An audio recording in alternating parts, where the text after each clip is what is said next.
I eventually said yes, though my heart set one condition, true infidelity story.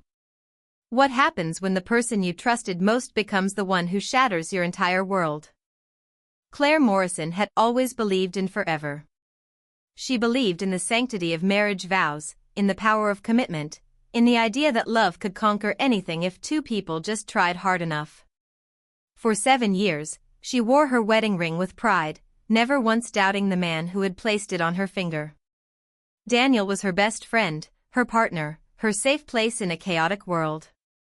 They had built a life together in their modest 2-bedroom house in Portland, Oregon. They had inside jokes, Sunday morning pancake traditions, and dreams of starting a family someday soon. Claire thought she knew everything about her husband. She thought their love was unbreakable. She was wrong. The day everything changed started like any other Tuesday. Claire woke up at 6:30, made coffee, and got ready for her job as an elementary school teacher. Daniel had already left for work early, something he'd been doing more frequently over the past few months.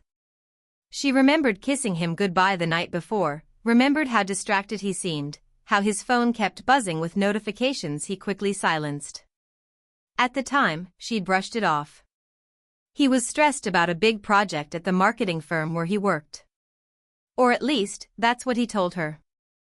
That afternoon, Claire came home with arms full of groceries. She was planning to make Daniel's favorite meal, homemade lasagna with garlic bread. It was a peace offering of sorts. They'd been distant lately, ships passing in the night, and she wanted to reconnect. As she unpacked the bags on the kitchen counter, a piece of paper fluttered out from between the grocery receipt and a coupon. It was folded in half, slightly crumpled. Claire picked it up absently, thinking it was just another receipt. When she unfolded it, her world tilted on its axis. It was a hotel receipt. The Riverside Inn, downtown Portland. 2 nights, premium suite. The dates jumped out at her like accusatory fingers. March 15th and 16th. The same weekend Daniel had told her he was attending a mandatory work conference in Seattle. The same weekend she'd stayed home alone, watching romantic comedies and missing her husband. The same weekend he'd texted her goodnight with heart emojis and told her he wished she was there with him.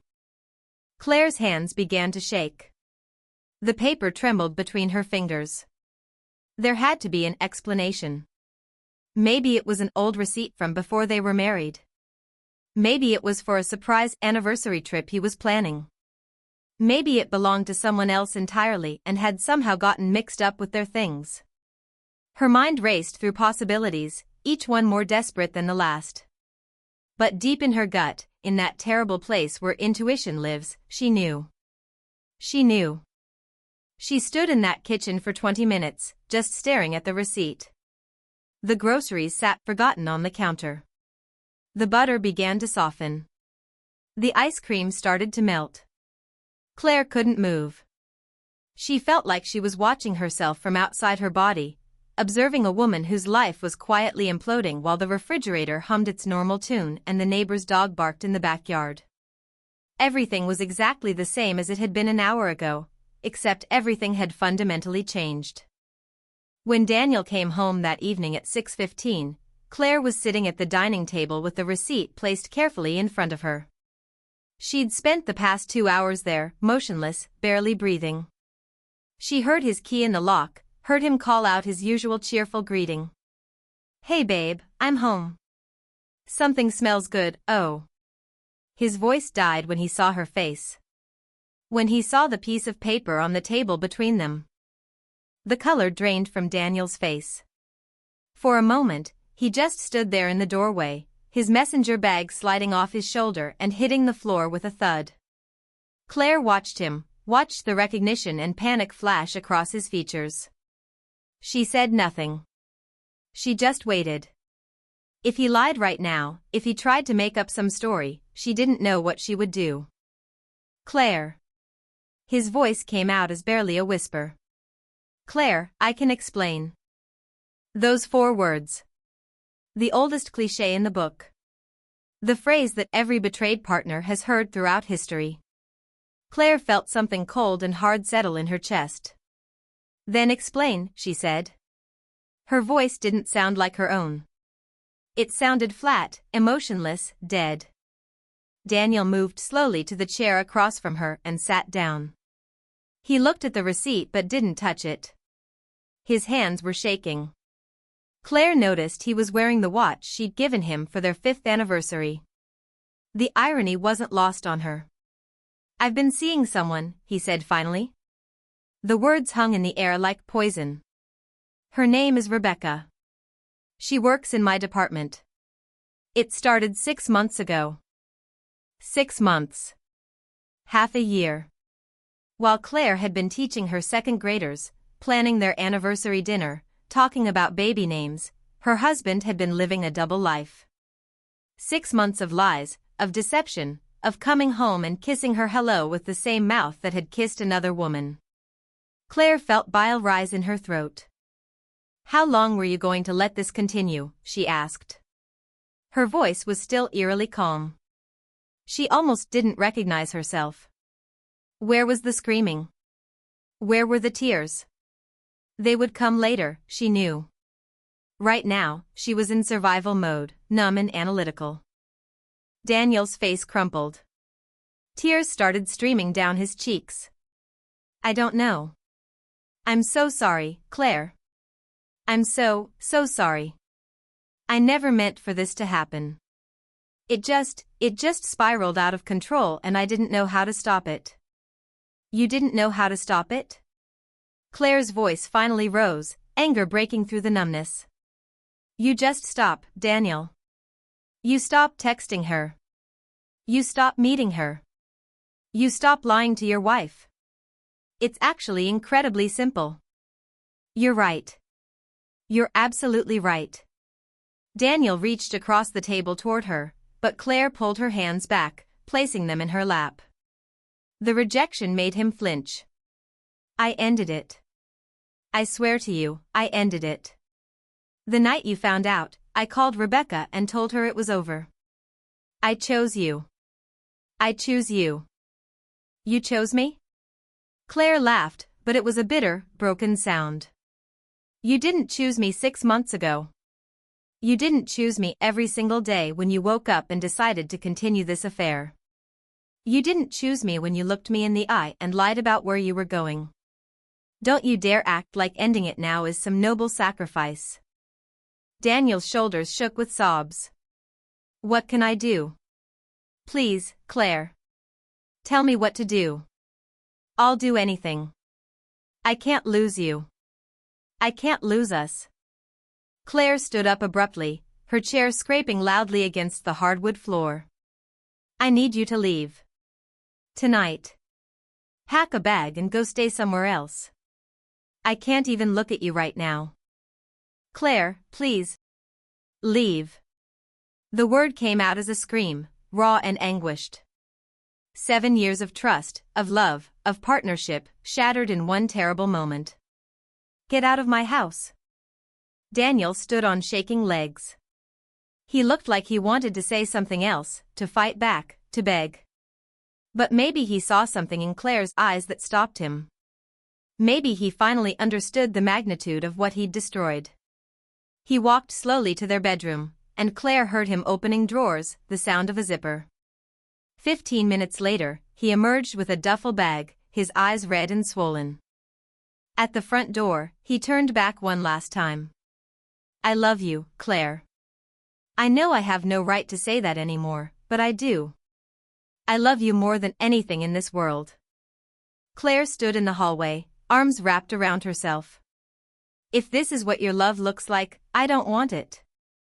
Her voice was quiet now, defeated. Go. The door closed behind him with a soft click. Claire stood there for a long moment, staring at the closed door, half expecting him to come back, to burst through and tell her it was all a terrible misunderstanding. But he didn't. The house was silent except for the hum of the refrigerator and the ticking of the clock in the living room. Then, finally, the tears came. Claire sank to the floor right there in the hallway and sobbed. Great, heaving sobs that tore through her chest and made her gasp for air. She cried for the marriage she thought she had. She cried for the future she'd been planning. She cried for the fool she felt like, for all the signs she must have missed. How had she not known? How had she been so blind? The next 3 months passed in a blur of gray days and sleepless nights. Claire told her sister Emma first. Emma wanted to drive up from Sacramento immediately, wanted to come take care of her, but Claire said no. She needed to learn how to be alone. She needed to sit with this pain and understand it. She went to work every day and put on a brave face for her students. She was Miss Morrison, the cheerful second-grade teacher who always had stickers and encouraging words. She couldn't let them see her broken. But the moment she got home, the mask slipped. She would sit in the dark living room, staring at nothing, eating cereal for dinner because she couldn't muster the energy to cook. The house felt too big, too empty, too full of memories that now felt tainted. Her friends noticed something was wrong, but Claire kept the details vague. "Daniel and I are having some problems," she'd say. "We're taking some time apart." She couldn't bring herself to say the word affair out loud. It made it too real, too final. Emma called every single day without fail. Sometimes Claire answered. Sometimes she let it go to voicemail and listened to her sister's worried voice afterward. "Claire, honey, I know you're hurting. I know this feels impossible. But you're going to get through this. You're the strongest person I know. Call me back when you're ready. I love you." On particularly hard nights, Claire would play those voicemails on repeat, letting Emma's voice fill the silence of the house. She felt pathetic, but she didn't care. Whatever got her through the night was acceptable now. Daniel texted at first. Dozens of messages a day. "Please talk to me. I'm so sorry. I miss you. Can we please just talk?" Claire deleted them all without responding. Then he tried calling. She blocked his number. She needed space, needed silence, needed to figure out who she was without him. But then the letters started arriving. The first one came on a Saturday morning, 3 weeks after Daniel had left. Claire was drinking coffee in her pajamas when she heard the mail slot rattle. She walked over and found a handwritten envelope addressed to her in Daniel's familiar scrawl. Her first instinct was to throw it away unopened. Her second instinct was to burn it. Instead, she left it on the kitchen counter and stared at it for the rest of the weekend. By Monday morning, curiosity won. She opened it with shaking hands. The letter was 3 pages long, handwritten on plain notebook paper. Daniel's normally neat handwriting was messier than usual, words crossed out and rewritten, ink blots where he'd paused. It started simply. "Claire, I know I don't deserve your time or your attention. I know you probably hate me. I hate myself.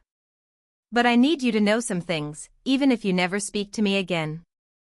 He wrote about the affair, about how it had started innocuously at a work happy hour.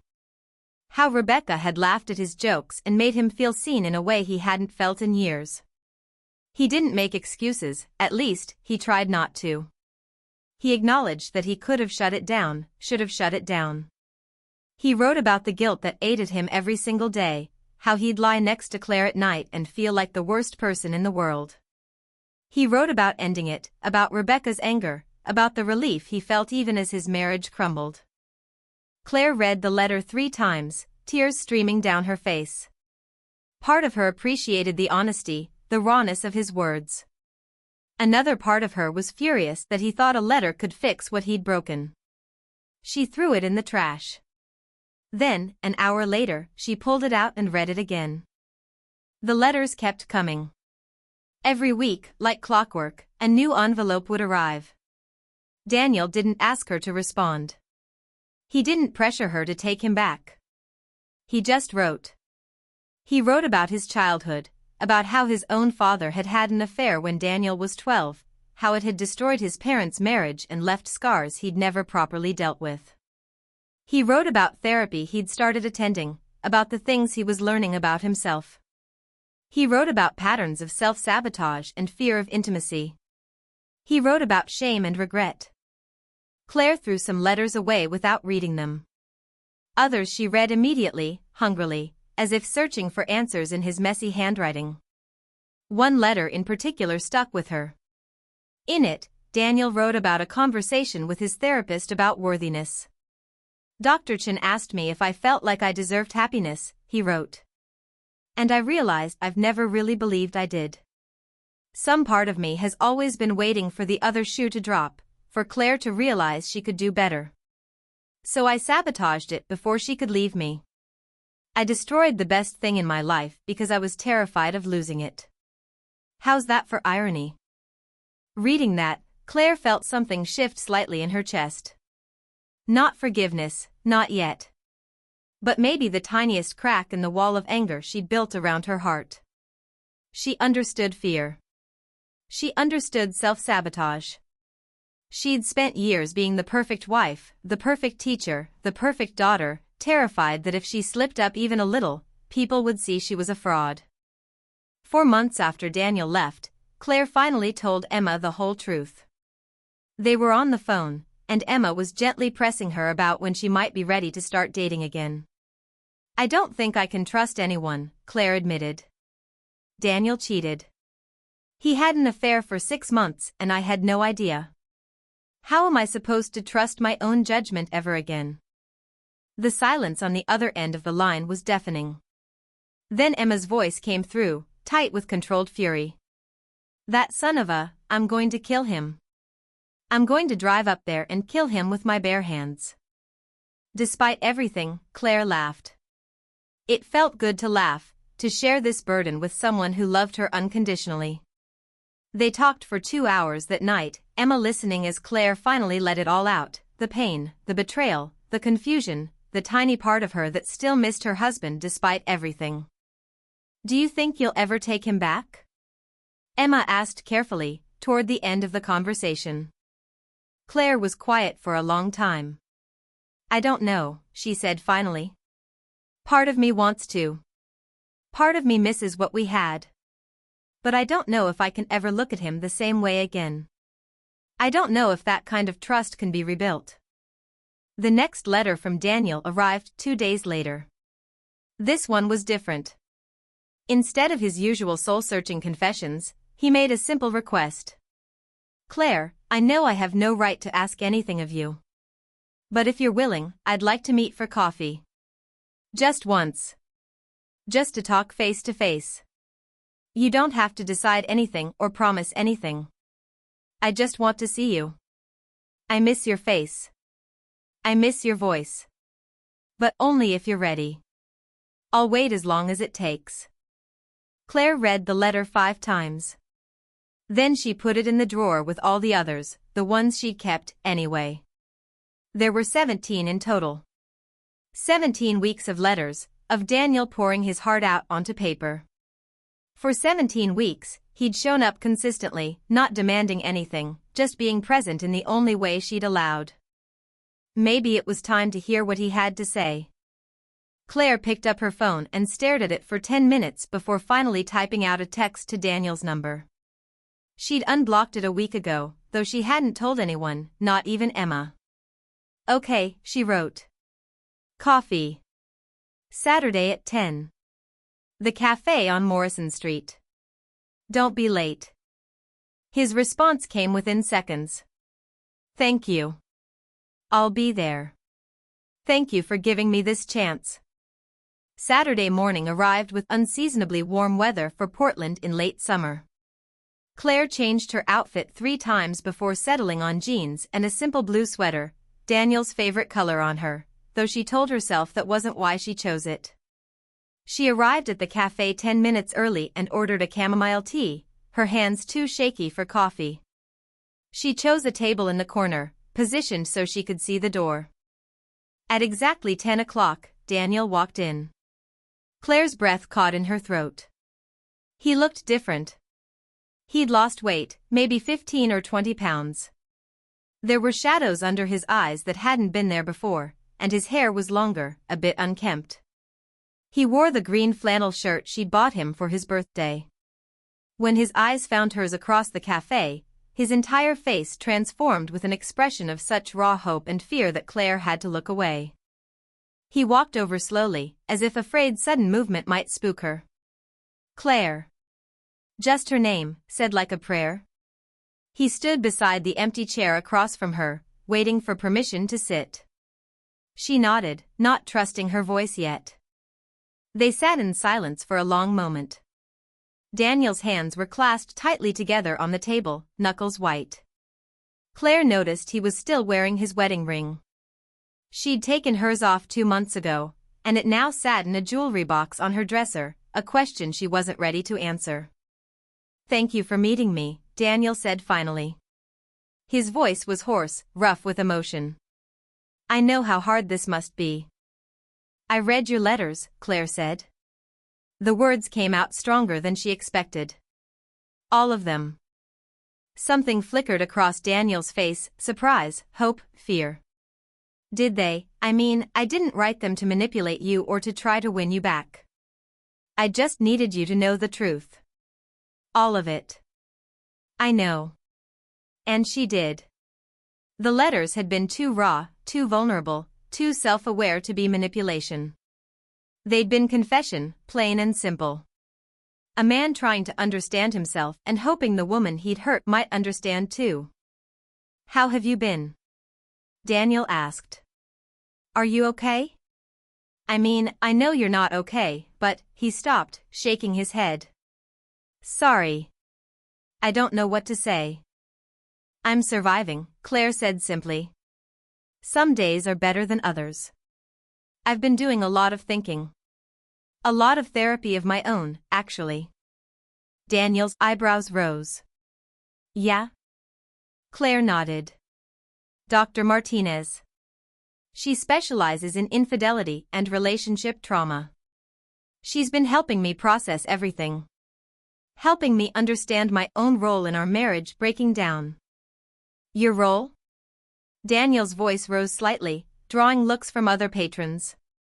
He lowered it immediately. "Claire, you didn't do anything wrong. This was all me. My choices, my betrayal. I know that. But Dr. Martinez helped me see that while the affair was entirely your fault, our marriage had problems long before Rebecca came into the picture. We'd stopped talking, really talking. We'd become roommates more than partners. I was so busy trying to be the perfect wife that I stopped being a real person. And you were so busy running from your demons that you couldn't be present with me." Daniel's eyes filled with tears. He blinked them back. "I should have talked to you. I should have told you I was struggling instead of finding comfort somewhere else." "Yes, you should have." Claire's voice was firm. "What you did was unforgivable, Daniel. You broke my heart. You shattered my trust. You made me question everything I thought I knew about love and commitment."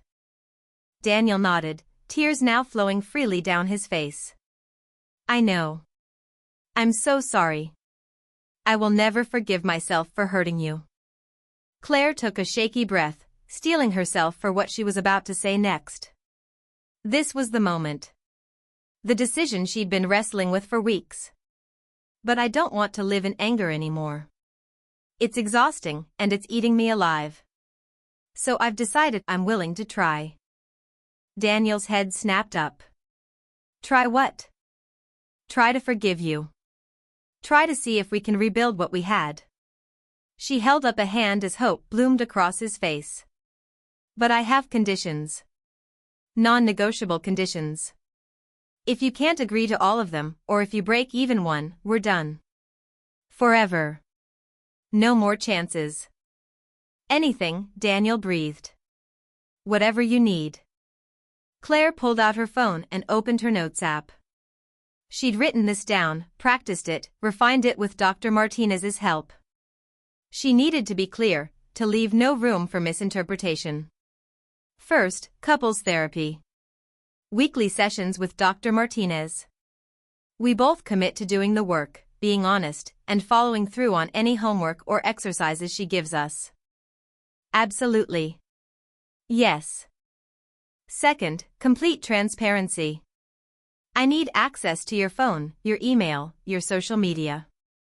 All passwords shared. If you're going somewhere, you tell me where and when you'll be back. If you're running late, you call. I know this sounds controlling, but I need this right now to feel safe.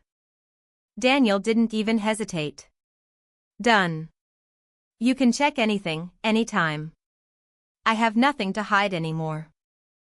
Third, you cut all contact with Rebecca. If you have to work with her, you request a transfer to a different department or a different project. If that's not possible, you find a new job. She doesn't exist in your life anymore. I already requested a transfer. My boss approved it last month. I'm in the digital marketing department now. Rebecca's in brand management. We work on completely different floors. Claire felt a small knot in her chest loosen slightly. He'd already started taking action, even before this conversation. Good. Fourth condition, and this is the most important one. She looked him directly in the eyes, her voice dropping to barely above a whisper. If you ever betray me like this again, we're done. Immediately, permanently, no discussion. I will walk away and never look back. I won't give you another chance to explain or apologize. This is it, Daniel. This is your one shot at redemption. Do you understand? The weight of her words hung in the air between them. Daniel held her gaze, and she saw something shift in his eyes. Understanding. Acceptance. Determination. I understand completely. And I promise you, Claire, on everything I hold sacred, I will never hurt you like that again. Never. But could a promise made by a man who'd already broken the most important vow of his life ever truly be trusted again?